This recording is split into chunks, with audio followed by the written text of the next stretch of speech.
Welcome to the Purple Rose. Today I want to tell you a true story, an exciting story about door dashing and an order that I had for the most frugalest man in the world, Jordan. How are you doing, Jordan? Was your food good, Jordan? So let me start from the beginning of our story. It was a rainy day. It's the best time to go door dashing because nobody wants to go out in the rain to pick up their food. So today's order started at this Chinese restaurant off of Washington Street. Ring any bells, anybody? Jordan, by the way, are you listening, Jordan? Well, I originally went to this new Chinese restaurant because I had this huge order. Never had such a big order before. And my first order of the day. So we go to this restaurant. It smells magnificent. The food looks good. Makes me hungry. I thought, well, when we get done, maybe I'll try some of their Chinese food. Actually, I only eat Chinese egg rolls, but they did smell delicious. But anyway, I love the pork ones. But anyway, anybody else like egg rolls? Comment down below. Okay, I'm getting sidetracked here. But so they get my order ready. And then all of a sudden I get a ding on my screen. And they want to know if I would pick up a second order. The second order is only $3.50. It's on the way. It's a little bit out of the way, but on the way. So I said, okay, why not? I can try to make $1,000 a week here. I said, okay, that'll help me towards my goal. It's like a road over from where we're going. No big deal. So their address is first. So the restaurant gives me their order. We get it all together. I head out there. I climb up these creaky, white, bendy board steps. I place it by the door, take a picture, send it into DoorDash. I get halfway out of the neighborhood. Guess what happens, folks? Guess what Jordan did to me? He canceled the order. And so I go back there to get the food. He took the food in his house. And I bet he ate it and enjoyed it. I hope he got sick and threw up. Because he didn't give me my $3.50. I never got the money. What kind of frugal person in the whole world would do that to somebody trying to make an honest living? A scammer. A scammer, Jordan. That's what you are. You're a scammer. I hope DoorDash bans you from any more orders anywhere. How could you place an order and not pay $3.50? That's not even a tank of gas. That's not even a gallon of gas. That's just a little smidget of gas. That wasn't even worth my time. I could have dropped my big order off and even got a bigger order. But you wasted my day, Jordan. I hope you don't ever place another order again.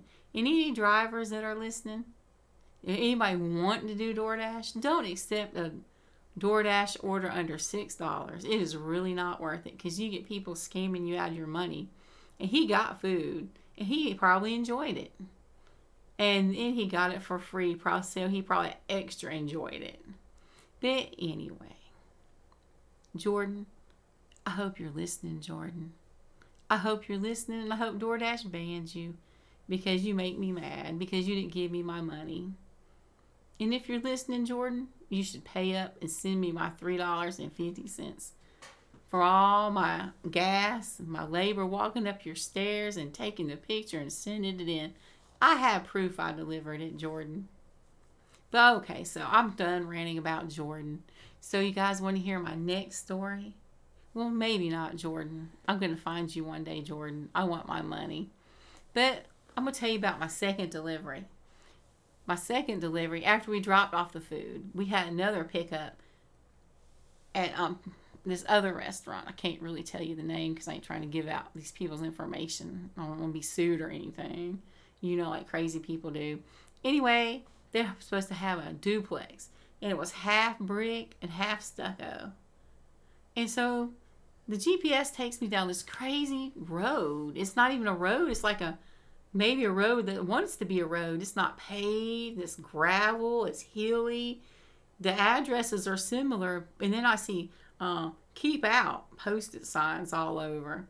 It is creepy. So I turn around the Jeep, get out of there, turn my own GPS on, Call the customer. She says she lives in a nice duplex. When we found the duplex, it was a shack in the back. Why don't you give accurate descriptions where you live? I don't care where you live or what you're in. Just accurate details so I can find your house. Don't tell me you live in a mini mansion when you live in a shack in the back. And don't tell me to look for a 2023 Honda Accord when you really have a 2014 faded black paint that's now gray. Give some accurate descriptions. Don't be mad when your food is late, when you can't tell me exactly where you live. And then have me go across the county to go get this country food for you. And then complain when it's late because you can't give me an accurate description of your house. How dare you? But anyway, I did deliver that food and they ate it and paid me for it. And it was all good. But I'm just saying, if you want to order DoorDash, at least order $6 worth of food. Because nobody wants to deliver anything less than that. Because that's not even gas for your DoorDash delivery. And they don't make $1 million.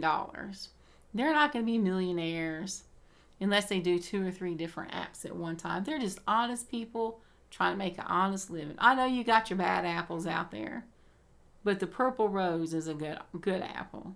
So don't be scamming the Purple Rose out of her money. And if you like DoorDash, you should try it out and come deliver sometime. Well, has anybody have any of their own DoorDash stories they want to comment down below? Or anybody tried any other apps that they like? Well, let me tell you about my favorite DoorDash delivery. I got this big seafood order one time, and I dropped it all out to this man's house. I can't tell you too much about this man, but he was my favorite delivery.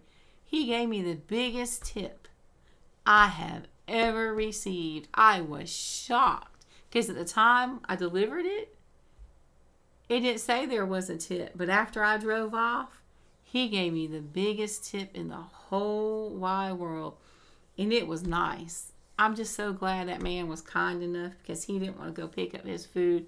That was the longest order I ever waited on, though. But his food did smell delicious, and it wasn't in the best part of town. But he was a real nice person. He did tip really, really well. So I want to thank you for tuning in to the Purple Rose and allowing me to tell you my story. If you'd like to hear more stories like this, I got lots of delivery stories for DoorDash to talk about. So comment down below. And thank you for tuning in.